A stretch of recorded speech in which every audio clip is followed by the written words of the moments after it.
Hello again, ladies and gentlemen. Can we talk about Gem and the Holograms? Yes, indeed. We are back here again. Can we talk about podcast?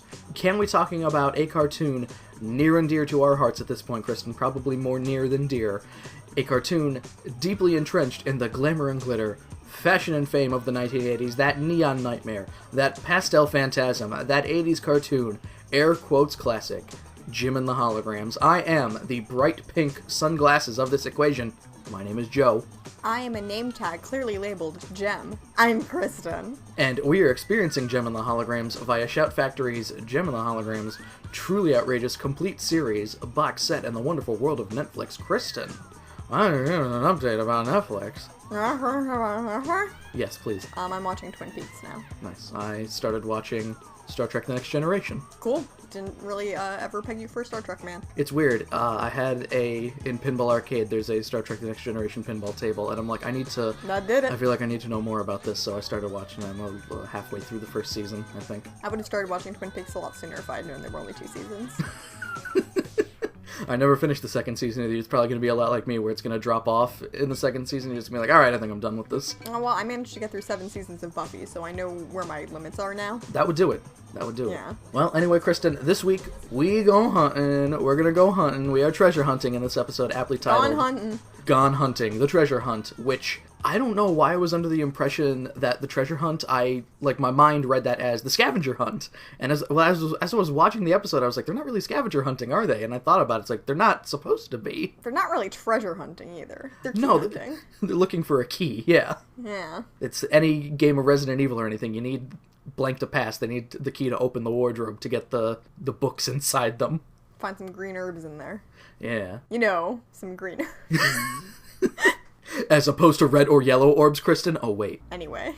We also get the introduction of one Richard Xanthos, who we've mentioned before, and we got a lot to say about him, or at least I have a lot to say about him, because he is... I don't even know if I'd call him... After this episode, Kristen, I don't know if I'd call him Discount Howard Sands. I'd call him Eccentric Howard Sands, maybe? New Howard Sands. New Howard Sands. Your new dad, but it's Howard Sands. Well, we'll get all into that. We'll talk about him, we'll talk about his lovely assistant, and the role that I hope that she willingly accepted playing in this episode, too. I forgot about that part. I just never noticed it before because they gloss over it. Let's play the theme song.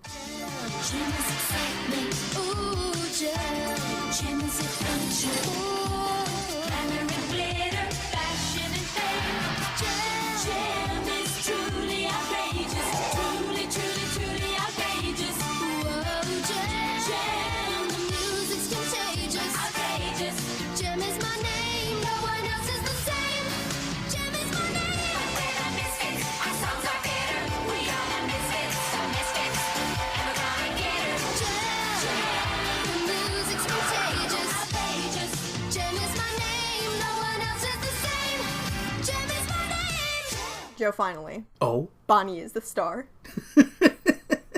Ba Nee is one of the stars of this episode, and I'm sure there's plenty of fun detective jokes we can make here, but we start off, it is story by Ellen Guan and Christy Marks, much like The Princess and the Singer. Teleplay, however, by Ellen Guan, which is the first time I believe we've come across credits like that, where I had to... Radio play?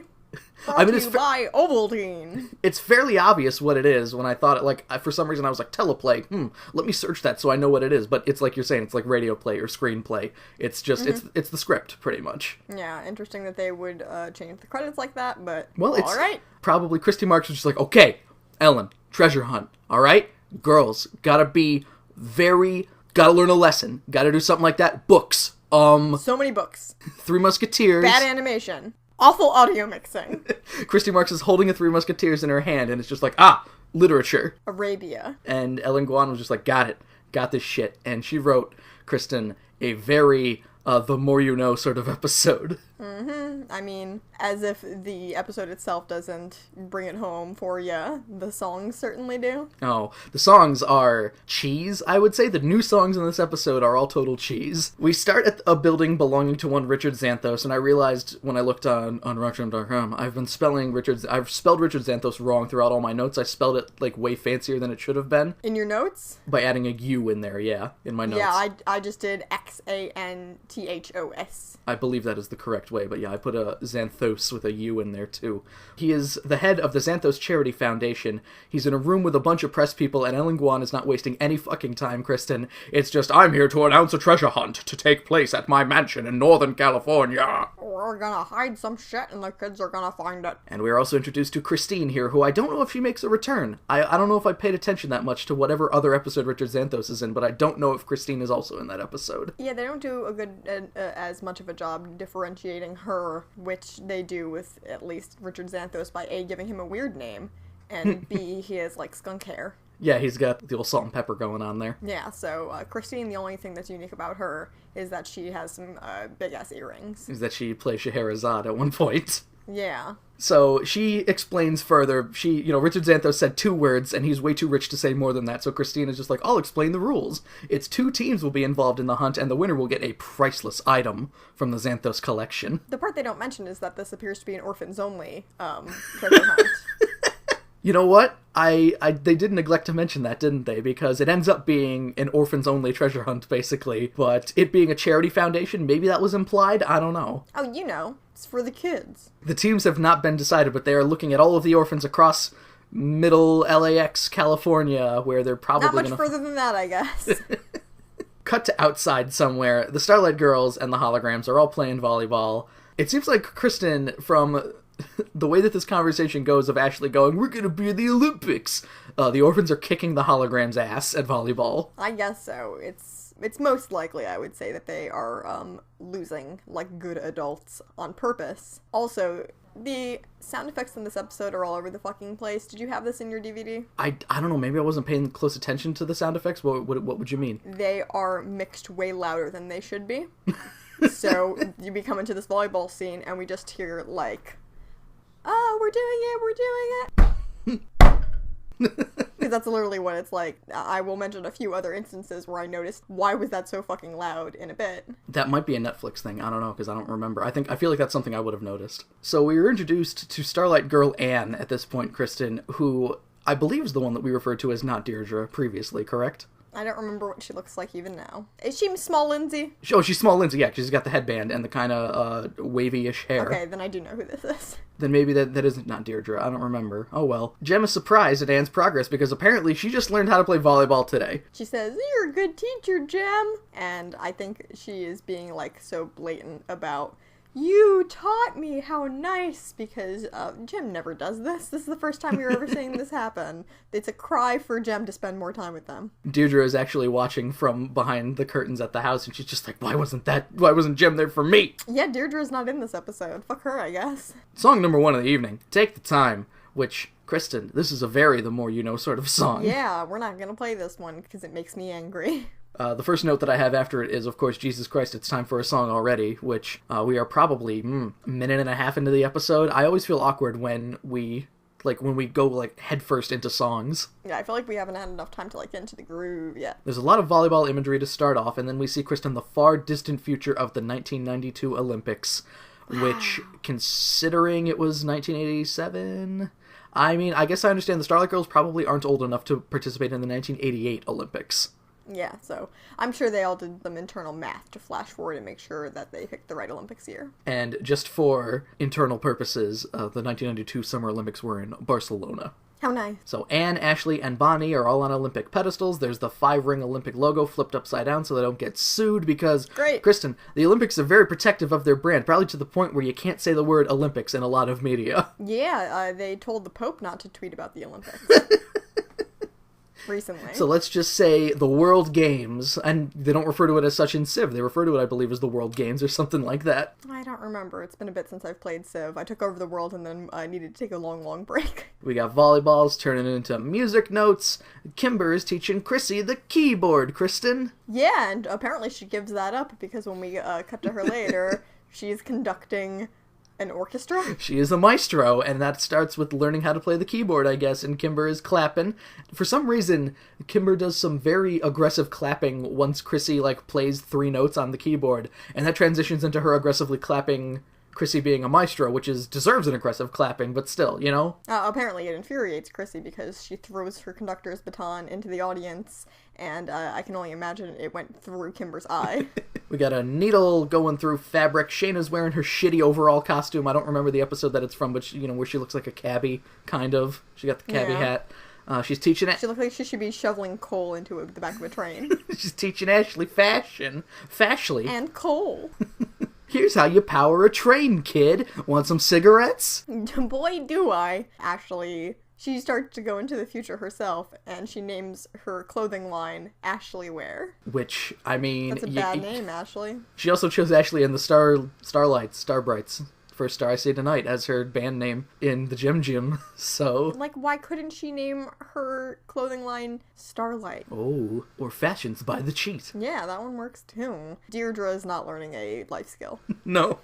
Jim is helping her put on makeup, and then she does it herself, and she gives herself a Paul Stanley eye star And Jim's thing. like, no, kiss! I want to rock and roll all night, Jem. Oh, no! And party every day. Look how long my tongue is. Rhea is teaching Ba Nee Spanish. Oh, good. You can tell because they have a big book that says Spanish. She's helping her for her next undercover sting, of course. Of course, Ba Nee is going to Madrid. And she holds up a piece of paper showing her progress that says, Mi amiga Rhea, which... In huge letters. In huge letters, yes. And Amiga's the type of computer, Ba Nee. Rhea's a human. Rhea's not a robot. Oh, see, Jill, this is what happens, the sort of understandings when you take Italian in high school instead of me, who took 2 years of Spanish and then 1 year of Italian. Oh, Kristen, please impart knowledge on me of Spanish. Amiga also means the same thing as amigo, but there are masculine and feminine versions. Oh my god. No, I knew that. It was a dumb joke. I appreciated it.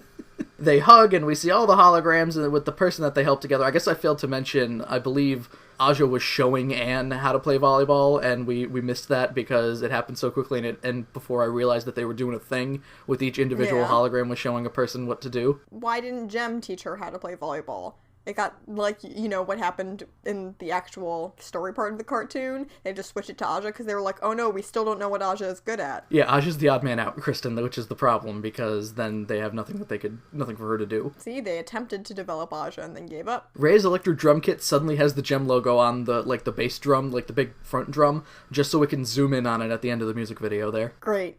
Also, once the video is actually over, which it is about now, video is here. You know what, Kristen? Video, go home. Go do something else, video. I was surprised to see Video, and then I forgot that she was in the episode, because she has probably 2 lines, and this is it. She is there to show Christine that the Starlight Girls are not shitbags. And Christine's like, wow, I'll definitely tell Richard Xanthos about this. They may be a perfect team for the hunt. Video, go spend time with your dad. After last episode, he needs it. Yeah. Jeez. No, I guess she cashed in enough father's points that she's good to just hang out in Hollywood for a bit. So we cut to the Misfits, driving around in the Misfits van. Eric has shotgun, and God knows how that conversation went, where... Does it have to do you think it's just like, I write your paychecks, I get frontsies? Yeah, he called it. You let me get shotgun, I'm gonna dock your pay. Shotgun, no blitz. And then they all did noses and knees, and Eric won. He's so good at noses and knees. Pizzazz is, of course, driving, and she is pizzazzed that they have to do another publicity bit, and that she's already bored. Could it be any more boring than doing whatever the hell... Pizzazz doesn't know what they're doing, and she's already bored. Yeah, Eric didn't tell them, and Eric really should have, debriefed them to begin with, because he talks out of the side of his mouth at them, 10 times in this scene alone. With Christine standing very close to them. Multiple times he just has to go, Pizzazz, stop. Eric says this will be anything but boring, and commands Pizzazz to pull over in front of some rough-looking orphans spelled R-U-F-F. Oh, rough and tumble. So Eric gets out of the van, he's like, hey, small children, we have free food. And Pizzazz is just like, Fritos. Pizza free. No, what are we doing for these kids? I don't understand. She's doing the Charlie thing, where it's it sounds like you're starting to say a word, but you're not stopping. Do you mean spaghetti? I think you mean Fritos. I think we're giving these kids Fritos, Eric. Do these kids want Fritos? And they're gonna pay for them, right? The girls all... Fritos isn't free. The girls all run up to Pizzazz and, like, latch onto her, and Pizzazz is just like, "Get lost, punkettes! I hate children!" Bleh! Yeah, they're all saying things like, "Oh, we're so happy to see you again, Pizzazz." And Christine is just like, "Wow, wait a minute, the Misfits are doing something nice. Are you, Eric Raymond, are you fucking with me right now?" I'm Christine, by the way. I'm here. Christine was just standing on the corner, just like, "All right, I gotta wait for the people that look really stupid with the big black van." Oh, there it is. There they are. Once again, I'm looking for people that look like they would be called the Misfits. And Eric is just like, "Look at that. Look at Pizzazz of the Misfits handing out Misfit meals to all the underprivileged Misfit children in the land of Misfit toys." Oh, good. Fantastic. What a charitable screaming woman. Kristen, what do you think is in a Misfit meal? Broken computer. Just broken tech rat items that Pizzazz has touched? Mm-hmm. Just things that got exploded and now have small parts of the devil in them. Which is weird because these children don't need more devil in them. No, these are devil children, which we will soon find out. At least Molly is. Yeah. And Christine's just like, "Wow, that's, the Misfits really do stuff like this. Seriously, Eric, you're serious here." And Eric's just like, this is a regular occurrence. We do this all the time. Come on. I find it very strange that Christine didn't do some, like, due diligence here. Like, how many orphans did she have to go see that she couldn't, like, check some references? She couldn't look at the one orphan and be like, your pant leg is missing. Are you sure you're okay? They couldn't, like, check into previous local news and find out that the Misfits have kidnapped Starlight kids on more than one occasion and tried to kill one. Yeah, Christine's just fine with it. She's just like, "You know what? That's fine. I'll recommend you for the treasure hunt." And as soon as she leaves, Eric pulls out his wallet, and the girls all drop the meals and shit. And the bottom line is all they care about, in true Misfits fashion, of course. I don't know how I feel about them dropping the food to get cash. Like, take both. Yeah. Priorities, ladies, come on. And, Kristen, why couldn't Eric hire some honest orphans? Why did he have to hire Misfits orphans? Joe, because honest orphans wouldn't take bribes. You can't hire honest orphans. That's the problem with society today. You can still give them free meals, though. Nah. Maybe they were just empty boxes. Maybe there weren't even meals. That's true. They never actually show us. Pizzazz is like, "What the hell's going on here? Why are these children acting like I would when there's money in front of me? Are you greasing their pockets, Eric?" So he starts to talk about the treasure hunt stuff and explain how rich Richard Xanthos is. And Stormer's trying to, like, talk to these little girls like Stormer does. Stormer's into orphans because she's a nice person. And she's just like, "What's your name?" And Molly's like, "What's it to you?" Oh god, it's Zipper. "It's me, Molly." Oh man, I missed a note that I wrote for... Take the time. We don't have to put this in, but I did write, "Save a horse, love an orphan." Eric tries to get the girls to play nice. The orphans introduce themselves as Molly, Ellen, and Sandra. We only need to know Molly and Sandra, so forget about Ellen. Sandra's the one, she's got the hat and the black hair. Molly got the blonde hair, and Ellen is like weird orangey hair, I guess. I guess so. I don't know. It's got a weird thing where it looks like her roots are kind of showing or something, but I don't understand it really. Don't expect any favors unless you pay in advance. Yeah. Orphans. Orphan Zipper. And Molly thinks that they're wasting their time, so they head off, and Pizzazz is just like, "What a bunch of brats!" I wrote the phonetic version of Eric's reply to this. Oh, please. So he mumbles under his breath, "Reminds me of you, Pizzazz." But I wrote, "Reminds me of you, Pizzazz." And Pizzazz is understandably like, "Eric, what did you say?" And him, wiping the sweat from his brow, goes, "This is for the best. Nothing." So we cut to the next scene here, Kristen, and "I'm Okay" is being used as background music. Yep, I wrote, "Sometimes the treasure hunt." Christine is heading back to Richard Xanthos, which I don't think "I'm Okay" is proper... Treasure hunt! proper background music for. And he's just like, I like the music angle. I like these two bands. Do they know each other? Have they ever been stranded on an island together or anything like that? Not that I know of. Alright, whatever. Starlight Girls versus the Misfit Girls for the treasure hunt. Heaven and hell, duel 1. So Jem is driving the Rockin' Roadster, Kristen, at this point as they head to the Xanthos estate, and they manage to pack 8 goddamn people into the Rockin' Roadster. I don't know why, because we don't see any of these people again. No, that's the problem, is the fact that both the Misfits and the holograms that aren't named Jem or Pizzazz don't show up for the rest of the episode, basically. Kimber had to fucking ride on the goddamn emergency brake all the way up to Northern California. My ass hurts. Just to sit around a fucking mansion. Oh, I guess there are worse places to stand around. They drive right past the Misfits van, too, and they're not necessarily surprised or anything. They don't comment on it. It's Yeah, just... they don't actually say anything, so it's good that we didn't get a, oh god, it's the Misfits sort of thing, where it's like, you saw them, shut up. Just all the orphans are too excited, I guess, for them to be like, oh no, it's the Misfits, this is gonna be a bad time. Yeah, they're so hype about treasure. Ba Nee is even just like, oh, are we gonna win, Jem? And Jem is just like, you'll do your best and you'll have fun doing it. The more you know. They're all like, I can't believe we're in a real treasure hunt. And I'm like, is that a thing kids strive for? I want to do a treasure hunt. Oh, and of course the Starlight girls that came on the treasure hunt are the important ones with the dolls, Ashley, Ba Nee, and Chrissy. Yeah, thank God we already saw them earlier in the episode. So yeah, they do the more you know kind of thing here as well, and this episode feels very moral heavy already. It's only going to get even more moral heavy. Jem is going to repeat those values no less than 5,000 times. The Misfits girls all remark on the Starlight girls being poor competition when they arrive, and Sandra's even just like, more like lack of competition.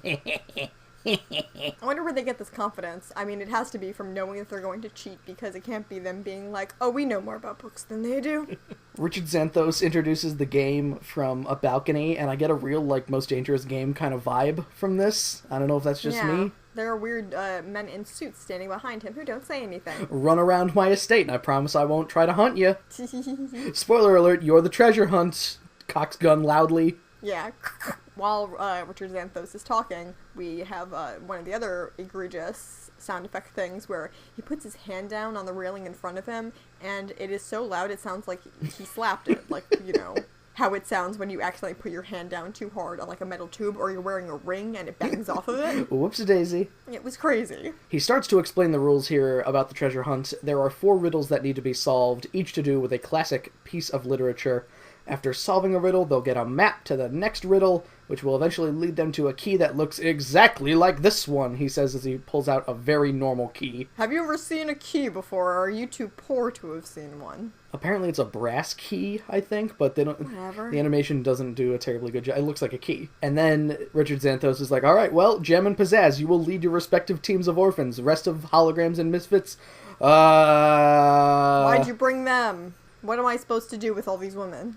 And Kimber and Stormer just go make out somewhere. And everyone else plays a very bad game of chess, and Richard Xanthos is just ready to pull his hair out. Well, he doesn't actually stick around. No. Now that I'm thinking about it.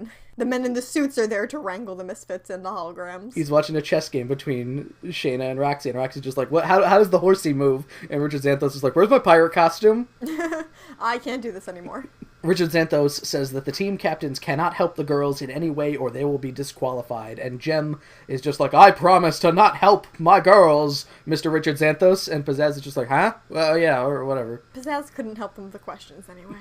Molly checks in with Eric on her secret radio here. This is how they are cheating. Eric and Techrat are in the Misfits van outside, using Google, basically. Also, I would like to point out, Techrat always looks like Eric fished him out of a gutter after an all-night bender.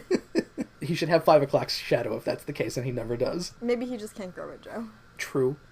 Eric makes the very proud boast that they will run this through the computer and find the answer to the question in seconds! Ah, modern internet. Brought to you by Techrat. And that the Starlight team won't stand a chance. So we fade to Christine, who brings everyone out to the starting line, and Jem is already lecturing the girls, saying that playing fair is more important than any prize. Any prize, even if it's your freedom, even if it's your life. Did you play the game fairly? Well, you're a winner in my book. I have a lesson, too. Do you want to hear it? Please. Some prizes are okay to cheat for. A lesson by me, Kristen. Winning is everything, winning is everything. Da, da, da, da, da, da. If I could get enough money to pay for my rent, I would definitely cheat. Pizzazz, yes, of course, at this point remarks that winning is everything to the Misfits kids. So, there's your dynamic. Oh, Pizzazz don't care, Pizzazz cheat to win.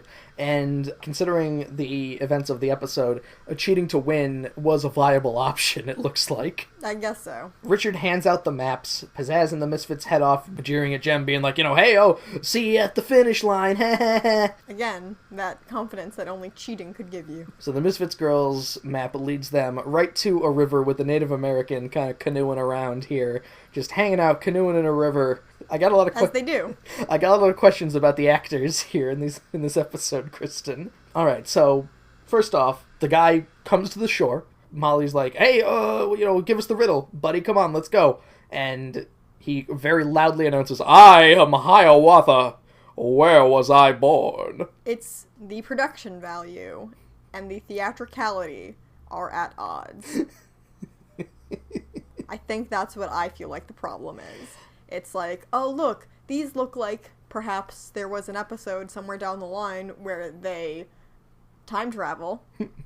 These look like such accurate representations of people who are aware that they're in a treasure hunt and are asking trivia about themselves. Kristen, I just have a problem with the fact that the guy, Richard Xanthos, went, okay, I'm going to hire you to play Hiawatha, and you're going to kind of canoe on one section of a river until a group of little girls comes to you, and then after that, you're pretty much done, so... You can go home for the day. It could take anywhere from 45 minutes to 14 hours, so be ready for that one. If they do the same thing with many grown men and a little girl. Kristen, I don't know much about Hiawatha, but I do know that in Civ 5, his units can move on forest tiles, and he could build longhouses. Nice. The moving on forest tiles like roads seems awesome. It's not, because I don't think it still treats hills the same way. So a lot of times, unless you're on like a really flat land, if you got a hill in the middle of that, it's still going to be, it's going to take all your movement for the turn. I think.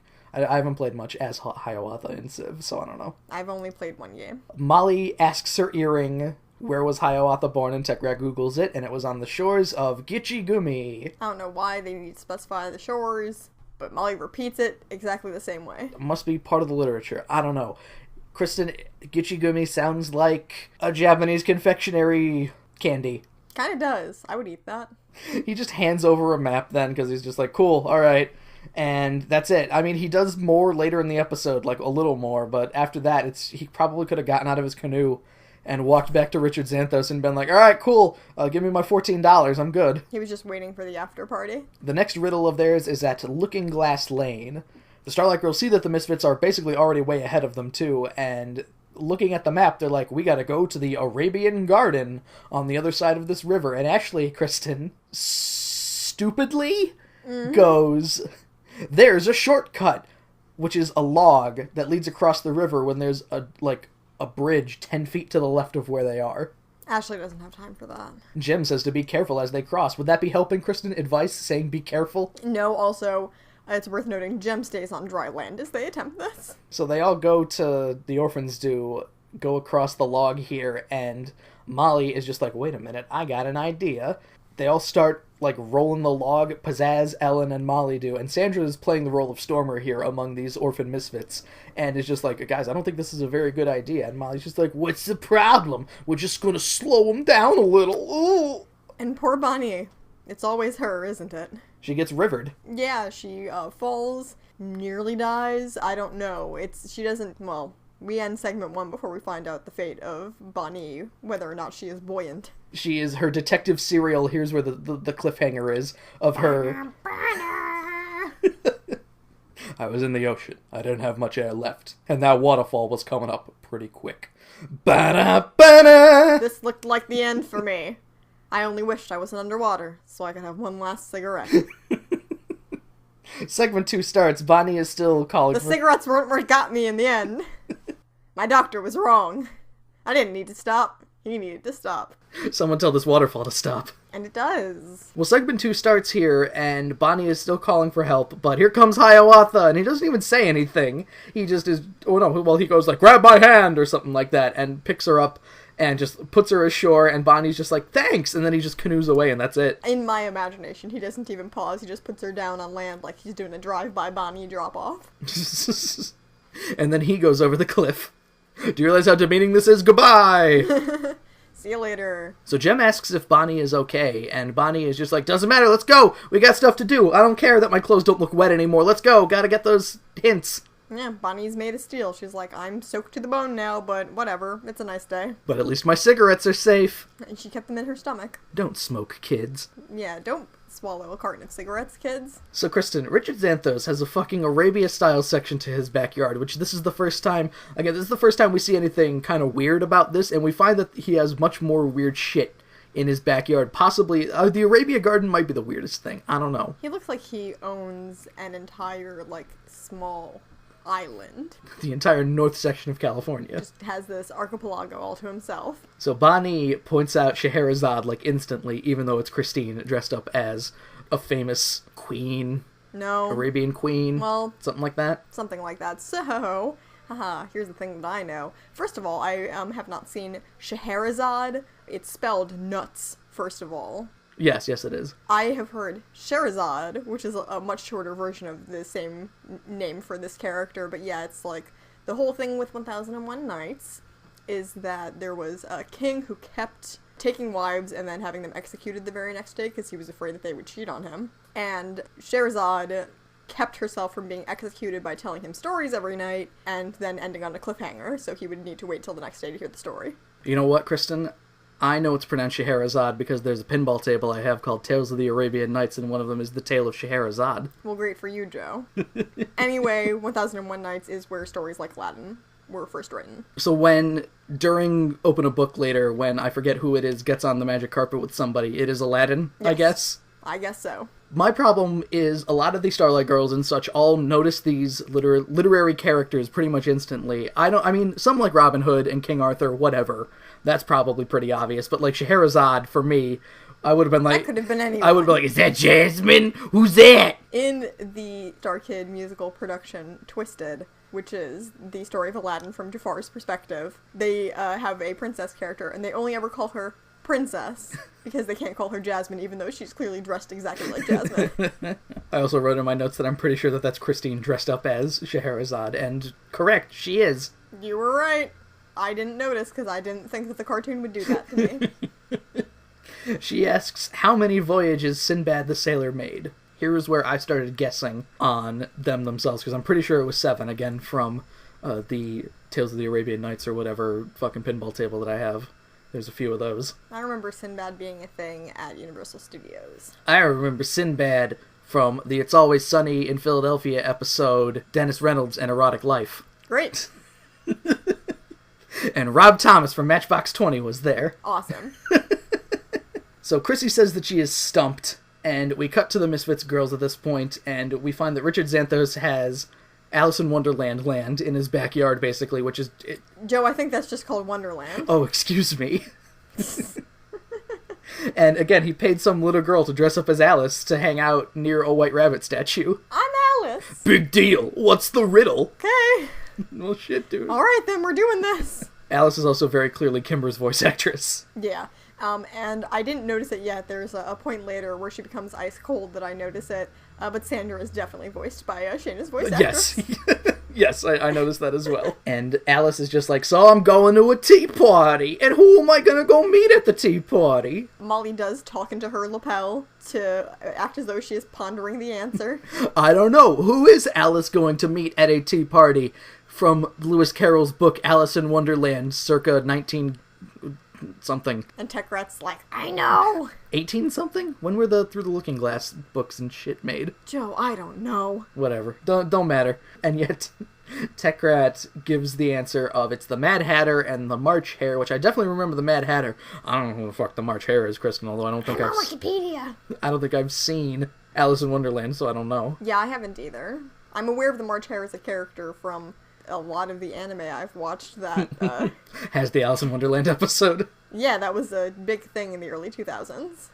So they get the next piece of the map, and then they get the fuck out of there, so Alice is now kind of just, she gets up and goes to hang out with Hiawatha, and is just like, you got the smokes? Hell yeah, I do. They almost got wet when I saved that girl from drowning. And Ba Nee pats her pocket, and she goes, Hiawatha! We come back to the Starlight Girls. Ba Nee is just like, oh, it was 7 voyages of Sinbad, so they get a brass lamp. Well, they have this whole talk back and forth where they're like, oh man, how many voyages did he have? It was a lot. Oh, a lot, like 7. Yeah, I'm sure Christine was probably doing like the, yeah, okay, a lot of voyages, 7, there we go, here's the lamp. I'm not even asking you guys to recall, like, a non-existent, like, made-up fictitious thing. I'm asking for a number. Bring it to me. What happens if they get the answer wrong, also? How many guesses do they get? I don't know. Seems like a bad treasure hunt that if both teams ended up getting a question wrong, there would just not be a treasure hunt anymore. At this point, I noted that Scheherazade also knows Ba Nee's name, but then I remembered that it's Christine, so of course she knows Ba Nee's name. Ba Nee's like, wow. Wait a minute, you're that lady! Did you ever want to be a sidekick for a cop? For some reason, now the way that they get the maps in this episode is very roundabout, I'd say, because at first it's Hiawatha just like, oh, I got a map in my boat, and then Scheherazade's just like, oh, I got a map inside this brass lamp, and then when we get to Robin Hood, it's like, I'm gonna shoot an arrow in the air and get a map from the tree. There's a man up in this tree holding a map that has an arrow already in it. Hang on, he's gonna drop it. We cut back to the Misfits. They are caught at a crossroads. Their next clue is in Sherwood Forest, and the quickest path seems to be through the waterfalls. But Pizzazz is just like, ooh, getting wet. I don't know about that one. Give me that map. Let's take a look there. Apparently they go through some Japanese gardens we don't see. Good? Okay. Because God knows Kristen Richards-Xanthos would have a geisha hanging out. Yep, just a bunch of geishas hanging out. Sandra remarks that Pizzazz isn't supposed to help them, and Pizzazz, being Pizzazz, probably doesn't understand the concept of help. I'm also playing the game. She's taking the path of least resistance. Yep, let's go. So, they go. The Misfits girls kind of shrug, and the holograms somehow get to Sherwood Forest. And, I understand that they need to go to certain places on the map to get their clues, but why can't they ask Robin Hood if they're there already? Does Robin Hood know, oh, you have the team of girls that look like they're gonna kill you, and they have the screaming devil woman as their leader? I guess so, because none of them go to the same people for clues. We gotta shove as many book references in here as possible. Oh well, so Ba Nee is just like, I think we're at Sherwood Forest, but we need to be at Castleton or something, the place from... Not the thing from Time Chasers. Thank you. I just watched that recently. And they turn to, again, so we can see these parallels here. Ba Nee turns to Jem, and it's just like, Jem, where do you think we should go? And Jem's just like, oh, sorry, brah, no helping here. Yeah, you really thought that was gonna work, Ba Nee? Please. The Misfits arrive at this point, and they have some, I was gonna say friendly jeering. It's not exactly friendly jeering, because it ends with Molly stealing the map from Ba Nee. They literally bully a blind undercover cop. That's bad news. And take the map away, and Jem is just like, hey, wait a minute, you can't do that. And Pizzazz is just like, oh, but we can't interfere, Jem. See, I turned it around on you, ha-ha. Aha, fuck you. At this point, is it You Gotta Be Fast? It's ahead of the game. It's ahead of the game. See, they all blend together. So our next song is Ahead of the Game. And this is when I start to wonder during this music video, which sucks, how fucking big is the play area for this treasure hunt? No, it's very large. It is horrendously large, I would say, to the point where they got a fucking shining hedge maze in it. Yeah, I feel like we don't even need to talk much about this music video. It's not a music video, it's just music over them following the Misfits team around the play area. Yeah. Do you like... And them evading them. Do you like this song better in this sense where the Misfits, or, the Misfit girls and such, are literally ahead of the game on the hologram girls? Do you like it better when it was Pizzazz nearly running Jem over in a car? Of course I like it better when it's Pizzazz nearly running Jem over in a car. So it's basically a lot of the imagery in the song. We see three separate areas that have nothing to do with the treasure hunt here, because the Misfits girls are going into a topiary garden, which has a bunch of, hedge sculptures and things that they all hide behind. Then they go into a statuary garden, which is basically the same thing happens, where they all hide. Pizzazz hides in front of, a witch statue, and nobody notices, because, get it, Pizzazz is a witch. Yep. She plays to her strengths. Also, there's a weird shot of, a dragon statue when they run into the statuary garden that scares Ba Nee, possibly. It flashes very quickly, and then they barely react to it, so she gets over it pretty quickly. And Chrissy somehow climbs very high on a statue of a giant to try and look for the Misfits girls, and she sees, rolling hills for as far as the eye can see, so God knows how large this estate is, Kristen. Maybe it's like the Hunger Games, and there's just, a barrier up around them that they can't see, but beyond the barrier, it looks like there's more of a play area. They don't know, but at one point they ran into Washington State. Yeah. And again, they run into the Shining-esque hedge maze and still can't find him. That's basically the end of the song, is them getting caught in the hedge maze, pretty much. They lose the Misfits team entirely. The Misfits team congratulates themselves and get on going. And then all of the Starlight Girls immediately start freaking out like it's not a fucking maze with no ceiling. And they can't just follow one wall. They're not gonna starve in there. Sandra's also concerned about the fact that the Starlight Girls might not be able to find their way out. And Ellen goes, who cares? And they just leave. Ba Nee might as well start hyperventilating and screaming we're gonna die because she is freaking out. And Jem still refuses to help them, even though they apparently all think they're going to starve in there. Well, Chrissy is just like, oh no, we need the map to win. What are we going to do? And Jem's just like, we just better get out of here before we get lost. And then they find out, oh no, they're already lost! Ah! Great. It's a maze. What did you expect? End of segment 2. They lost. So, I guess they start trying to figure out what direction they came from, and not having much luck. Start of segment 3. They are still lost. And yes, Ba Nee is basically on the brink of tears at this point, as she's just like, what if we never get out of here? And weirdly enough, after some discussion, it turns out Ashley read my mind. Because as I was watching this, I was like, follow one wall, and then Ashley is like, yo, dude, I got it. Just gotta follow one wall. What, Kristen, my question for that is, what if there's like a disconnected portion in like the middle that ends up being a big circle? Like, would that only work? Following a wall would only work if it was from the start, like guaranteed to work if it was from the start of the maze, right? Well, technically, since everything is a hallway the entire time in a maze, no matter, like, what happens in it, as long as, you know, again, there aren't any pieces that are just straight up put in there to fuck with you, if you follow one wall, there are only 2 walls to the entire thing, so it might be roundabout, but you would find the exit eventually. Alright. That's my only... It's obviously, I mean, it works, so it doesn't really matter, but...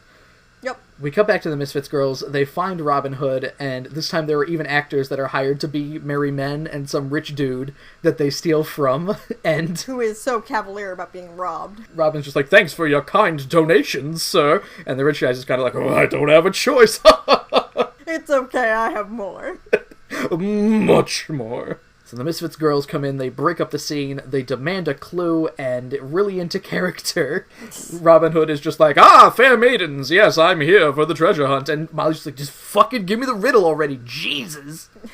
And he's like, okay, God, fine. Which king finally pardoned me from the life of an outlaw? King Richard the Lionhearted, I guess. Yeah, totally. I knew that one. Totally. I knew that one. We're fucking cheating. Robin, here at this point, yes, of course, fires an arrow into the air, which gets the next map down from the tree somehow, and, you know, he goes, good luck, fair maidens, as they head off, and Molly, for some reason, I don't know, he's just like, you know, luck has nothing to do with it. We're fucking cheating. And then Robin Hood mutters bitch under his breath, and he goes for a smoke break. Everyone's smoking cigarettes. Richard Xanthos, famed tobacco farmer. Xanthos cigarettes. It sounds like a real brand. Starlight Girls finally get out of the hedge maze, and they need to go by memory to find King Arthur Castle, which... Luckily, they're looking for a castle. The way that it works is basically... And not something low to the ground. It basically goes, you gotta remember what the map showed, and Chrissy was just like, it was on the north part of the map. Where are they now? How do they know? They weren't looking at the map. So are they just gonna go north and that's their plan? I refuse to believe that these children have a better understanding of cardinal directions than I do. But they get there. Yeah, they make it, and the actors playing King Arthur and Percival here are having a fucking fight, pretty much, and not even there are other people around, so these guys are really into character. Yep, I guess they've just been fighting all day. This is what I'm saying, where what if Hiawatha was like the 3rd or 4th person that they had to run into, and he was just kind of canoeing up and down the same stretch of river for the entire day. It's cool, he probably had like a sandwich in his Ziploc bag. Had those sweet cigs. Yep, and of course had a pack of cigarettes. It's a canoe, he's outside, he can smoke. On what great quest did I send my knights? Asks Arthur as the Starlight Girls arrive. And Ashley goes, the quest for the Grail, because you can't say Holy Grail, I would assume. Not, yep, I said not the Holy Grail, though. Not on children's television. And they immediately get to the Musketeers. Apparently, wherever the Musketeers are hanging out was very close to King Arthur's castle. Very close to King Arthur's castle, France. And, again, the Musketeers are, the holograms arrive just in time for the Musketeers to do their all for one for all shtick, which, good for them, I guess. Yeah, that's what they do all day. It's like the 8th time they did all for one for all when they hear rustling of people getting closer, and it's just... Oh, we hear someone. Shit, it was another rabbit. So, one of the Musketeers walks over... I don't know the names of the 3 Musketeers, Kristen. I only know D'Artagnan. Yeah, and his name makes me think of Django Unchained. Yes, exactly. Who was the 4th Musketeer? And Chrissy's like, it was D'Artagnan, and I can literally point him out. There he is. He's that one, the blue one, I guess. I know that, because I guess it says so in the book. I have to take the cartoon's word for it, because I never read the book. And D'Artagnan gets a little too into character, I think, where he goes, "Is there any woman who does not recognize me?" Because it elicits a reaction from Ashley of just being like, "Oh, Jesus." Oh, but then Chrissy drops more knowledge on them, and she's like, "Oh, okay, but I'm the expert on the Musketeers. He was said to be quite a ladies' man. Probably had syphilis, historically." Ooh, can't wait to go mad. Can't wait to lose my goddamn mind. Having syphilis. There goes my nose. I think that's syphilis. Which one am I thinking of? The one that makes you crazy? That's also syphilis. There we go. Perfect. Lose your nose, go crazy. Musketeers. All for one. Syphilis for all. We come back to the Misfits girls. Kristen, this is a very jarring cut here. I don't know if... I love this animation. I don't know it's if... the best thing that happens in the episode. I don't know if they realized that they didn't have much episode left, but if they cut to the Misfits girls, and 1 second after the cut, Sandra slips on a branch, just like, "Oh!" blech, and face like plants. Both of her feet get caught under it, yeah, and she falls like a ton of bricks. And she twists her ankle. It wasn't even like a root from a tree in the ground or anything. It was a branch not connected to anything that weighed 10 tons, I guess. So Sandra slips and she falls on her face and she's just like, "I twisted my ankle. Oh God. Oh, you're gonna have to get me some help." And Pizzazz just like, "Oh, we got a game to win, so fuck you." See you later, little kid. And the Misfit Orphans think about it for just a second. Like, no, maybe we should help her. But they pretty quickly abandoned that idea. Well, the way that it goes, and Pizzazz is basically treating Sandra like she's a fucking racehorse with a blown leg, and she's gonna take her up behind the barn and shoot her, pretty much, because it's Ellen's response to this is basically, "Maybe we should get help," but before the sentence is out of her mouth, Pizzazz goes, "Don't be a wimp!" And then they leave, and that's it. Yeah, and as they are leaving, Sandra's calling out for help, and basically says everything up to and including, "I'll die here!" So the Starlight Girls appear on the scene, and they find Sandra still hurt, and she lets them know that Pizzazz abandoned her, and I believe somebody is just like, "Oh, that's just like Pizzazz!" They do wonder whether or not they should help her, because they said that they'll never win if they do, and kind of like him and haw over it, and Jem's like, "I can't help you make this decision." And I would like to point out, Jem can't help the orphans make moral decisions in this maze, apparently, but also, to be fair, she's not qualified to be anyone's moral compass. True. I just think, wouldn't it be better if they could, Jem could just carry her out of there. Jem could feel a parental sort of obligation to be like, "Oh, I'm going to help this child." No, Joe, carrying injured children is cheating. But if she's carrying someone from the other team, wouldn't that No, Joe, it's cheating. That's why they call it the most dangerous game. So they eat Sandra. I don't think cannibalism was actually part of the most dangerous game. But No, it was not. I didn't think so. It's been a very long time since I read it. So the Misfit girls all run out to a dock somewhere, and they meet with Odysseus, who Molly refers to as Toga Brain. That's pretty good. "What was the one-eyed monster that I fought during my voyage?" And you'd think that even Why does this need to be Googled? Even the little girls would be like, "That's Cyclops. That literally means one eye in Latin." Nope, they need to ask Eric. Quick, Google it. He probably didn't even need to. Eric probably could have been like, "Cyclops. It's Cyclops." TechRite, at least. TechRite shouldn't have had to look that up.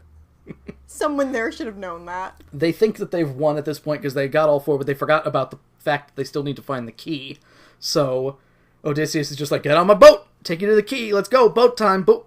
Let's go boating!" It looks like a not motor ship, though. No, it does not. It looks like it's supposed to be some kind of... Here's my Greek ship! Yeah, Greek ship. The Starlight Girls decide to help Sandra, and they soon find their way to Long John Silver. And, Kristen, in my notes here... Well, first they notice that the Misfits are already off and running on the boat, and they gotta hurry up. And, Kristen, when we see Long John Silver here, my description of him was, Long John Silver looks like a normal dude, but he speaks like a very grizzled pirate. And we find out soon after this that Long John Silver is being played by Richard Xanthos. So he's hanging out there. They couldn't time travel back Long John Silver, I guess. And he still even has to go, "Where be the pirate captain's gold hidden?" Arr, arr, arr. In his booty, obviously.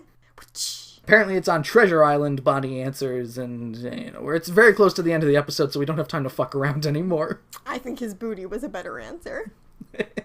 I never read Treasure Island. I was supposed to for school, but it really, really bored me. So I did the best thing I could do as an artist, and at a summer camp later that year, I tore it up and turned it into an art project because I didn't want to own it anymore. Nice. Uh-huh. Very good. So they need to get to the island, they hop on the boat, and for some reason, maybe Richard Xanthos has a stake in this because Long John Silver's boat is way faster than Odysseus's. Maybe Odysseus doesn't know how to run a motorboat or something, I don't know. Suddenly this is turning into the end of Face Off.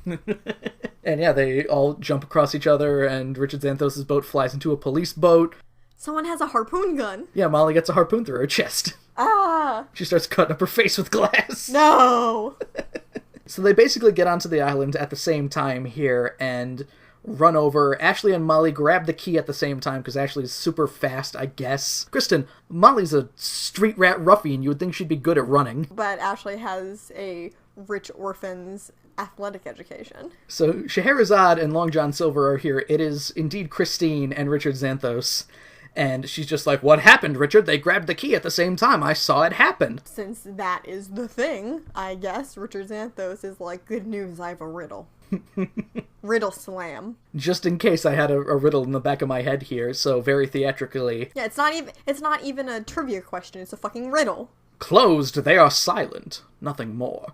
Open them, and all worlds, past, present, and future, they are yours. And Bonnie's just like, that doesn't rhyme. Tech Rat's like, I can't Google this. Eric starts yelling at him to hurry up, and Tech Rat's like, I got it, just give me a second here. And Eric makes the mistake, of course, of touching something, just touching the keyboard. Touching Tech Rat's keyboard. Yep, so he gets pushed away, trips over something on the ground, like a power strip. Everything starts to explode. I don't know why in my memory I thought that Eric spilled coffee all over the computer.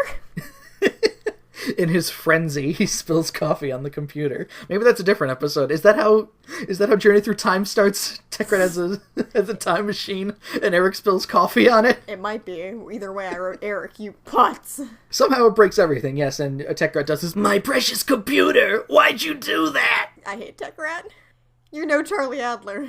I understand. I don't think I could aspire to be Charlie Adler. I don't think I could ever be Charlie Adler. Or live-action Zipper. Richard Xanthos notices the radio on Molly's shirt and is just like, wait a minute, is that a radio? Were you guys cheating? And Pizzazz, steps right in front of her and is just like, it's just a pin! You can't prove anything! You can't prove we were cheating, even though we were! You can't prove that in a court of law. And she'd be right, I guess. I guess so. The radio's broken now, so they can't prove that it was a radio. And Pizzazz's logic coming out here, Kristen, going, well, since nobody can solve the riddle, the Misfits win! Nobody in the entire world can solve this riddle. And Sandra's just like, I know the answer. It's a book. And here's where in my notes I put, I'm pretty sure Sandra is voiced by Shayna. Because definitely I noticed a little bit earlier, but yeah, she sounds so ice cold and angry. It's like, oh, that's Shayna. The Misfits girls all celebrate because they think they won, and Sandra's just like, you motherfuckers abandoned me out there. I'm on Jem's team now. That seems like a rule that wouldn't be able to work, but Richard Xanthos, I suppose correctly goes, okay, you abandoned your teammate? Yeah, then you don't win. Yeah, that's... I think, yeah, given the situation, Richard Xanthos could probably just be like, yeah, okay, Starlight Girls win then, if that's the case, and... Yeah, I really kind of more expected them to get to the key at the same time, and then for them to be like, you guys left Sandra on the ground. So, Richard leads all the girls inside and tells Sandra to use the key on this bookcase to claim their prize. You may each have one of these priceless old volumes. Kristen? The prize was books. The prize was books! If we're going to be fair, they were like first edition books. So right. When you say priceless, what you actually mean is take these books and sell them, kids. You have Kindles now, right? Just buy a digital version with the money you get for the first edition. Pretty much. Now, I'm kind of in the Pizzazz camp here, where her reaction is pretty much just like, it's books? What? But I do understand, yes, because they start pulling out books from here. Sandra picks out the Song of Hiawatha, and it's a leatherback edition. It's like, ooh, real leather. Ooh, car interior. A cow died for this. Ashley gets Alice in Wonderland, and she's like, wow, it's signed by Lewis Carroll. Wow! They're all first editions. And Ba Nee goes to Richard Xanthos and goes, thank you, Mr. Xanthos. This is the best prize ever. Better than your eyesight, you ungrateful little bitch. Fuck out of here. I was gonna say, do you have any Braille copies?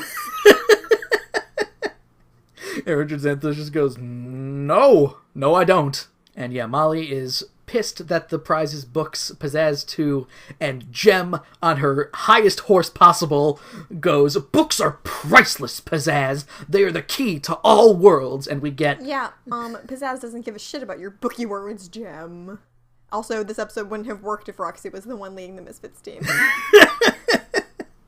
Song number 3 of the evening, which we will play for you right now. Open a book. We'll play for you right now. Open a book and see where it takes you, see the way time flies.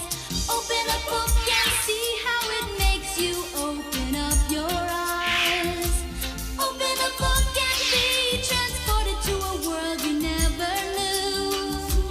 Follow a rainbow, tune on a windmill, track down a missing clue.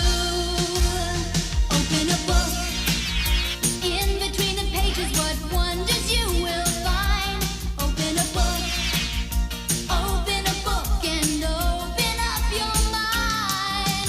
Open a book and open up your mind. Open a book. In between the pages, what wonders you will find. Open a book and open up your mind.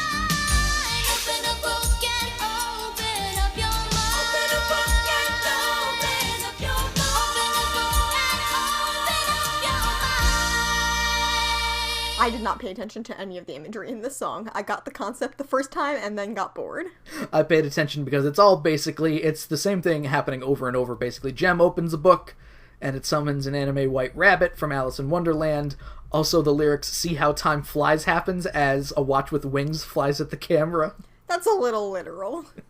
Ashley opens a book, and she makes friends with the Mad Hatter and the Cheshire Cat.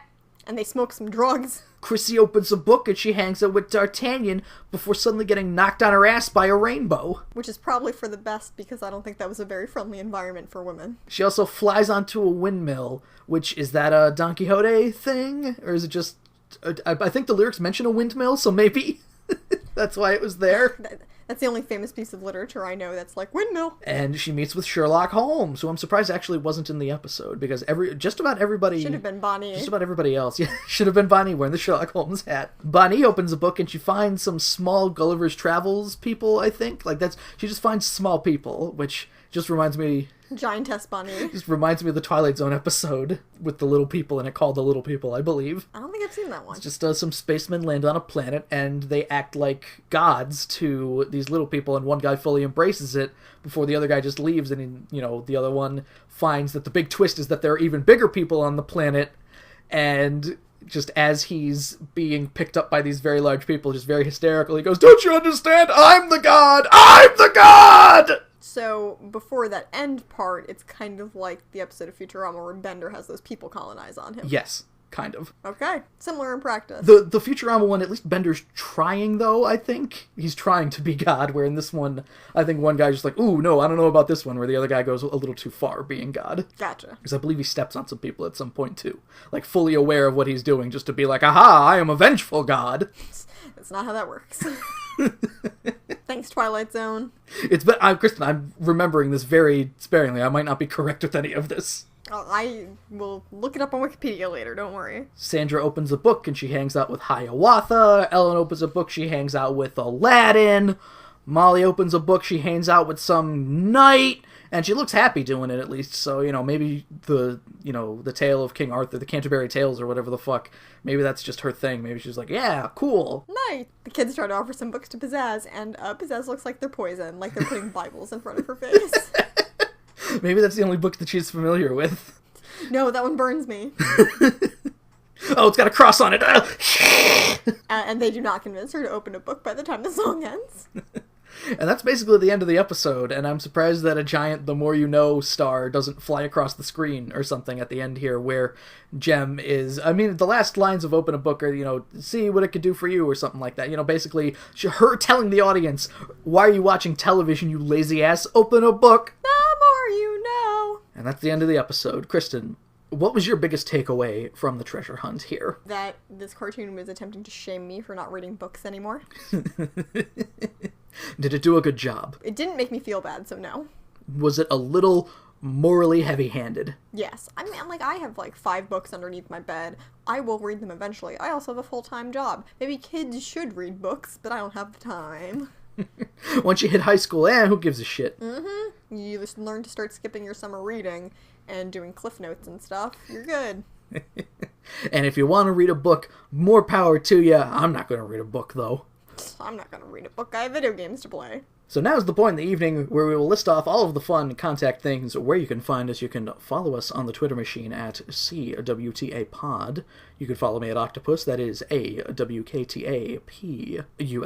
You can follow me at FunnyGirlTM, like trademark. You can find us on the iTunes, on the SoundCloud, on the Stitcher Radio. Leave a rating, give a review, do whatever you feel like. You can also drop us a line at cwtapod@gmail.com, where you can tell us all about the various literature-themed sections of your backyard and how to open a book. Because we don't know. I honestly don't know. Call me Roxy, because I don't know. I can't make heads or tails of that shit. Like in the first episode of Twin Peaks, when they have Laura Palmer's diary, and they're like, we're looking for the key to it, and Cooper just pulls it apart open. And I was like, that's what I would have done, too. Open that book. Yeah, good going, Coop. Crap. Next week, Kristen, it is Aztec Enchantment. We apologize in advance. We apologize in advance for this. It's basically Adventure in China for Rhea, right? Yeah, basically. I Adventure in China was like hyper-focused on Aja, which it wasn't. We do get another fun, small sidekick who lives in the place that we are going. Racial stereotype person. Mm-hmm. Get some, us being uncomfortable with how everyone has... Location-appropriate clothing? Yeah, that and the bad accents. Oh, cool. I wonder if we gotta pay attention to Rhea's voice actors going super Spanish, if that's gonna be the case. Yeah, sometimes she leans really hard in that direction when she usually doesn't, and it's like, you can imagine the director and the voice booth saying, no, more Spanish. It's like the early episodes of Aja, where it's just like, no, more Asian. It's like, but I've never spoken like that before, just do it. This is the Spaniard episode, damn it! So I guess that's what we're doing. Alright, well, next week Aztec Enchantment, it is gonna be enchanting, to say the least, or dischanting. What would be the opposite of that? What would be the negative form of enchanting? Disenchanting? I think so, yes. You'd think you would just take the N part off, but whatever. Doesn't matter. Next week's Aztec Disenchantment. Open and the for the dictionary. Can We Talk About podcast, my name is Joe. I am Kristen. And join us next week when we will be enchanted by more Gem and the Holograms. Enchantment is in the mail.